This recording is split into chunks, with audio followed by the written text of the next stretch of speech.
The city lights of Charleston flickered in the polished glass doors of the Solstice Grand. My fingers tightened around the hotel keycard, still warm from my palm. It was embossed with the golden emblem I had designed a decade ago, a rising sun cradled by ocean waves. And yet, at that very entrance, my sister Laurel stood like a velvet rope I hadn't paid enough to cross. "Kasira," she said, dragging out my name like it left a bitter taste. Her body angled sideways, an almost imperceptible block between me and the revolving doors. "I didn't think you'd actually show up. Thought you'd be busy. Folding napkins or whatever it is you do now." She adjusted the strap of her clutch, a patent leather imitation of a bag I'd seen in Milan last spring. The stitching was slightly off, the zipper crooked, but she wore it like a badge of status. "Dad's birthday isn't a walk-in kind of event," she added. "There's a dress code, a guest list, and an expectation of discretion." Before I could respond, the glass reflected another figure approaching. My mother Diane, draped in icy blue silk, and judgment appeared at Laurel's shoulder. Her eyes skimmed over me the way one scans for a flaw in a mirror quiet surgical practice. "We really hoped you'd understand," she said, offering a smile that didn't quite reach her eyes. "This isn't the time for tension or surprises. It's Martin's night." I smiled back. "I brought a gift." Laurel gave a theatrical sigh, rolling her eyes. A scented candle, a gift card to Olive Garden. I reached into my clutch and tapped the envelope inside without pulling it out. Something more permanent. Mom narrowed her eyes. "Look, sweetheart, it's not about the gift.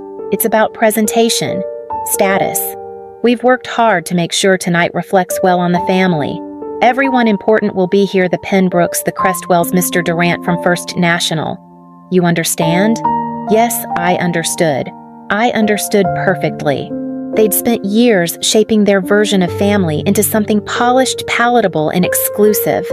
My departure from the family accounting firm had made me the stain on that carefully starched white collar, and now they feared I'd show up and ruin their illusion of unity and wealth. "I'm not here to cause a scene," I said softly. "But your presence would be a scene," Laurel snapped. "What do you expect us to do, introduce you as the sister who left to wait tables?" I nearly laughed. If only they knew. Instead, I said nothing. I watched the marble floors inside sparkle under chandeliers I'd chosen. I watched a bellhop escort guests to elevators I'd approved. I listened to a jazz trio tuning their instruments in the atrium, a musical partnership I'd negotiated after one too many dull lobby playlists. Everything they were trying to keep me from was already mine. Diane reached for my wrist gently. "Please, Kasira, don't embarrass yourself." She meant don't embarrass them. The keycard in my hand pulsed like a second heartbeat. I could end this entire charade in one sentence. But I didn't. Not yet. Sometimes silence sharpens truth better than any words. "I understand," I said finally. They both relaxed, misreading me again. And I stepped back, giving them what they thought was victory, even as I stared up at the hotel's name in shining brass letters, Solstice Grand. The name they'd erased me from. The building they thought I had no place in. The empire they didn't know I'd built. From the sidewalk, I watched a valet open the door for a man I recognized, Judge Albright, whose wife had just renewed their resort membership last week. I tucked the keycard into my clutch and walked calmly to the corner, letting the wind carry the scent of gardenia and wood smoke from the courtyard fires. I wouldn't force my way in. I'd just wait for them to realize they'd slammed a door shut on its owner. 10 years ago, I stood in the conference room of Vaughn and Associates, holding a printed resignation letter and shaking like a child about to speak out of turn. The office still smelled like dry ink and burned coffee. Laurel sat in the corner tapping on her tablet like I didn't exist. My father stood at the head of the polished oak table, arms folded across his chest, waiting for me to back down. "I'm leaving," I said, voice small but steady. "I've been accepted into the hospitality management program at Penn." He blinked once. "You mean to wait tables? I mean to run hotels," I replied. "Own them." His laughter was sharp. "Kasira, this family built something solid, something respectable. And you want to go fold towels and ask strangers if they want extra pillows? I remember Laurel's snicker the way she didn't even look up from her tablet. Don't forget she gets to plan wedding brunches and clean up champagne vomit. Sounds glamorous. My father's expression turned hard. If you walk out of here, you walk out for good. There won't be a job waiting when it falls apart. There won't be bailouts. I'm not asking for one, I said. You're not thinking clearly, he shot back.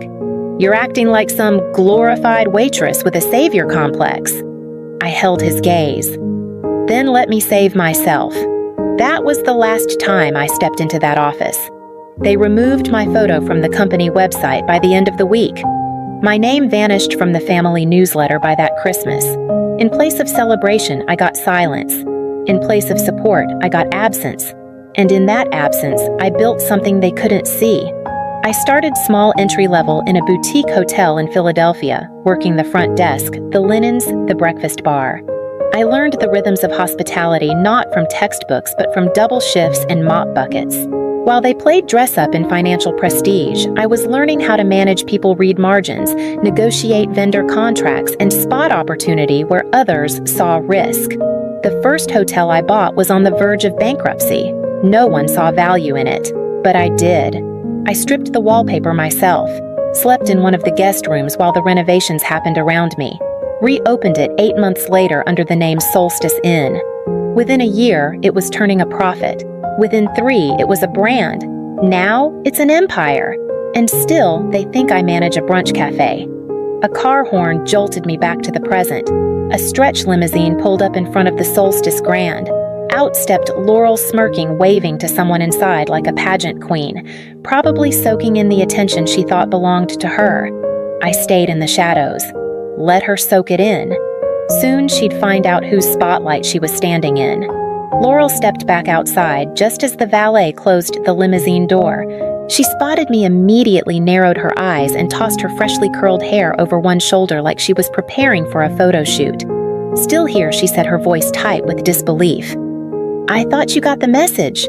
I offered a small smile. I didn't realize you were the one sending them.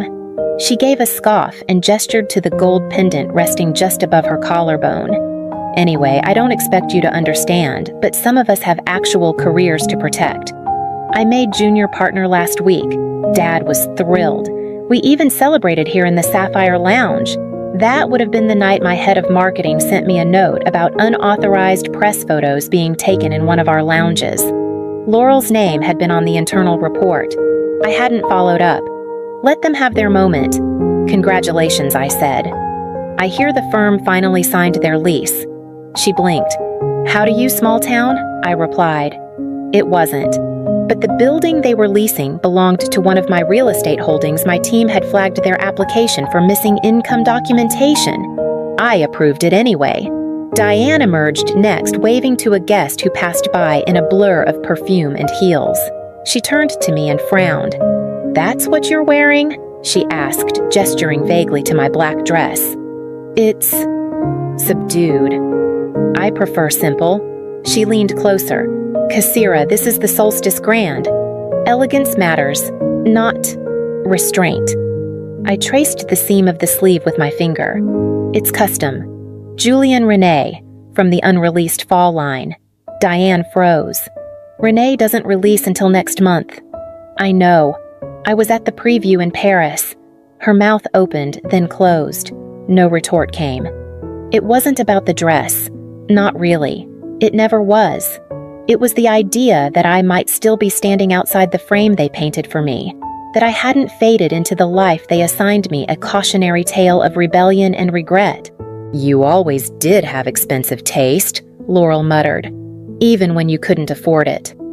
I looked past her into the lobby. A group of suited men laughed with the front desk concierge, 3 of them representing a bank we'd been quietly negotiating to acquire. I learned to invest in quality, I said. It pays off in the long run. Diane exhaled. Just go home, Kassira. Honestly, you'll feel better. I almost did. I almost turned away. For a moment, I wanted to hand over the envelope and leave without another word, let them live inside their illusion. But something inside me refused. Not pride, Not vengeance. Something quieter, firmer. I stayed where I was, back straight, the keycard still tucked inside my clutch like a promise waiting to be opened. Let them keep watching. I hadn't spoken yet. Laurel checked the time on her phone, then glanced toward the entrance like she was trying to decide if I was worth another minute. "You really don't get it, do you?" she said finally. "The VIP floor is reserved. It's for family and distinguished guests." I raised an eyebrow. "And I'm neither." She smiled sweetly. "You left the family, remember? And as for guests, let's just say the room's full of people who matter." I didn't respond. I didn't need to. She'd handed me the script. I was just waiting for the right moment to flip it. "We've got the Whitmores coming," she added, ticking them off her fingers. "The Crestwells, Judge Albright. Oh, and the Donovans, they just closed a big property deal." I nodded like I hadn't already seen every name on her mental guest list. The Whitmores leased 3 floors in my Midtown tower. The Crestwells had just signed an annual contract with our Aspen retreat. Judge Albright's foundation banquet was held at one of my hotels last month at a heavily discounted rate he still hadn't paid for. And the Donovans, I was their silent investor. "I see," I said calmly. "Quite the guest list." Diane stepped in, her tone clipped. "This isn't personal, Kassira. We just can't risk drawing attention tonight. Your father deserves something elegant, without complications." I looked up at the hotel. Its sweeping windows reflected the golden hour light like fire wrapped in glass. I remembered selecting those panes after the contractor tried to sell us a cheaper version. I remembered standing in this very spot the night we opened, watching guests arrive in black ties and velvet gowns, never once thinking my own family would be the ones trying to shut me out. Laurel crossed her arms. "You wouldn't even recognize the VIP floor. It's all hand-picked design, custom chandeliers, imported marble curated art pieces. It's not exactly your style." I fought the laugh rising in my throat. I'd personally approved every detail she just listed. The chandeliers came from a workshop in Prague I'd visited in person. The marble mined from the same quarry I used for the Tokyo resort. The art commissioned by a local painter I'd mentored through our small business incubator program. She was describing my work like it belonged to someone else. But I let her keep going. I let them both believe they were protecting something I couldn't possibly understand. And while they stood there clinging to their borrowed status, I quietly pulled the keycard from my clutch and ran my thumb across the gold emblem. It was time. The glass doors of the Solstice Grand parted with a whisper, and out stepped Donovan, tall, composed, and in his signature charcoal suit. He scanned the scene like a man trained for crises, then locked eyes with me. "Madam CEO," he said, voice calm but clear enough to echo across the entrance. "Your table is ready. Chef Langston is waiting for your approval on the tasting menu." Laurel blinked. Diane's fingers twitched around her clutch. Donovan stepped closer, nodding respectfully. "Apologies for the delay. We were finalizing security for the VIP floor." The shift was immediate. The doorman straightened. The concierge inside froze, then whispered something into her mic. The bellhop by the elevator turned his head quickly, recognizing me. Guests paused mid-conversation as they caught the title. A few stole glances. Others squinted, trying to place me. One man, Mr. Whitmore himself, actually did a double take. My mother turned to me, the color drained from her face. "Kassira," she murmured, "what is this? I believe you mentioned the VIP floor," I said softly, stepping forward. "I'd like to go up." Laurel recovered enough to scoff. "This is a joke." Donovan didn't flinch. "Miss Vaughn is the founder and CEO of Solstice Lux Hospitality. She owns the Solstice Grand as well as all affiliated resorts, hotels, and restaurant groups under the Solstice brand." Gasps. Real ones. Not polite party reactions, actual startled gasps. Which includes, Donovan added the office building your firm just leased Ms. Vaughn, and the Charleston properties Mr. Whitmore's team manages. Laurel's mouth fell open. Diane stepped back, her heel slipping slightly on the curb. I turned to them both. "Shall we? I hear the view from the top floor is worth seeing." Then I stepped forward past their silence into the lobby I had built. The marble under my heels was smooth, cool, familiar. My staff greeted me with nods, soft smiles, and a touch of awe. Rachel at the front desk spoke gently into her earpiece. "She's here. Elevators are ready." I walked to the center of the atrium, the chandelier above catching firelight from the lobby sconces.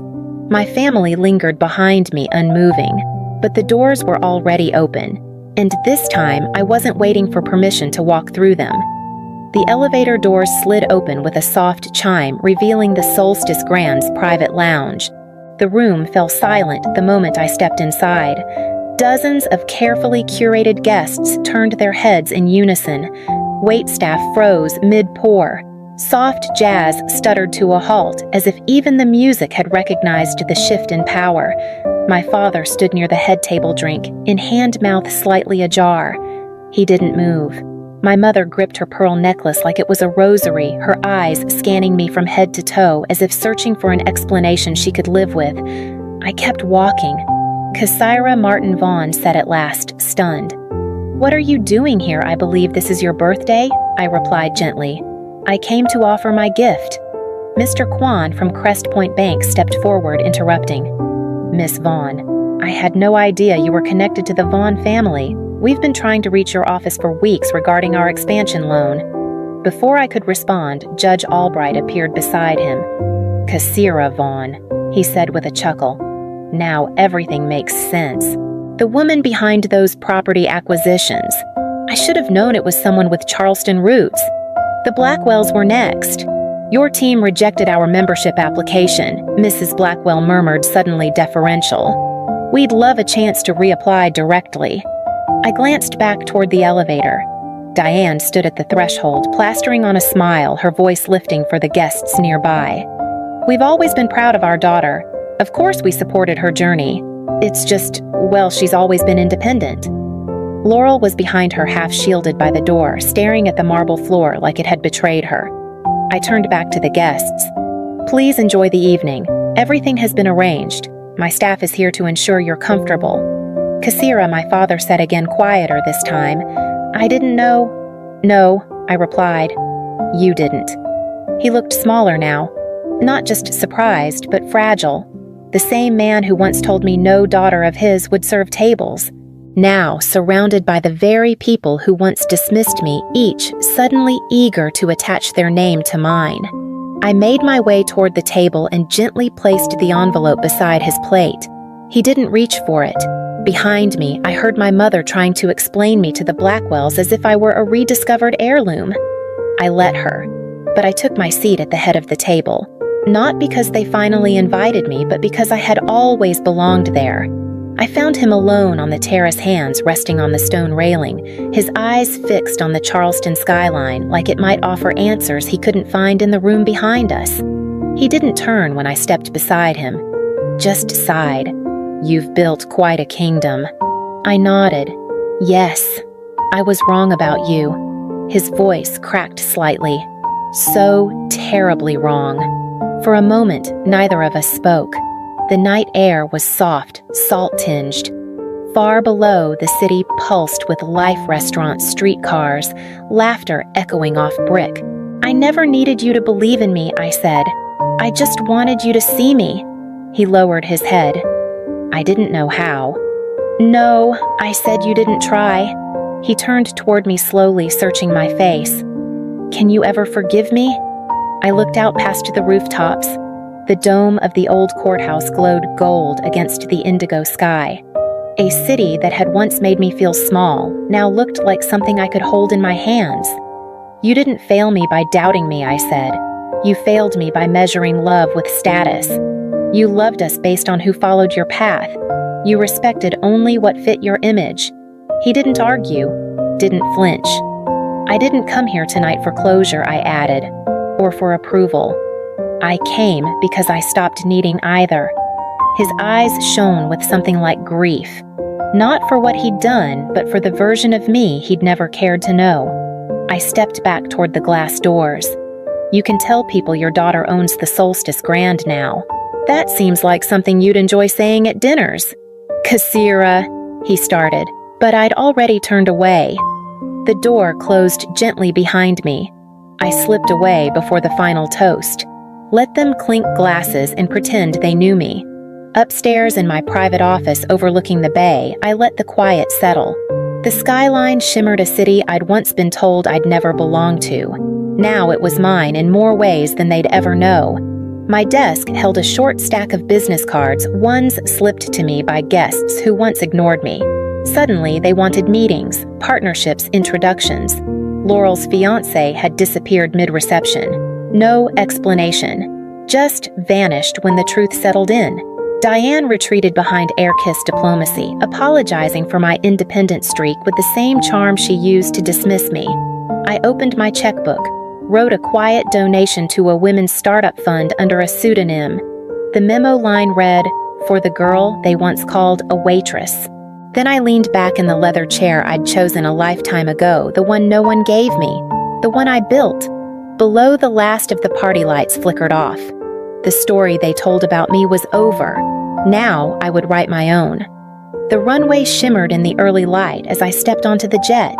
No entourage, no camera flashes, just the hush of a morning and the weightlessness that comes from leaving something behind. My phone buzzed once my father. A short message.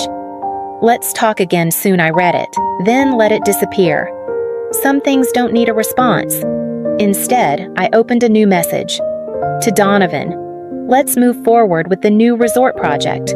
One without gates, no velvet ropes, no dress codes, just belonging."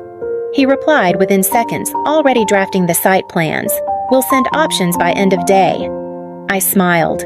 Outside the window, the city faded beneath the clouds. They had written me out of the family story a long time ago. All I did was stop asking for a paragraph. I became the publisher. And now, no more waiting for applause that would never come.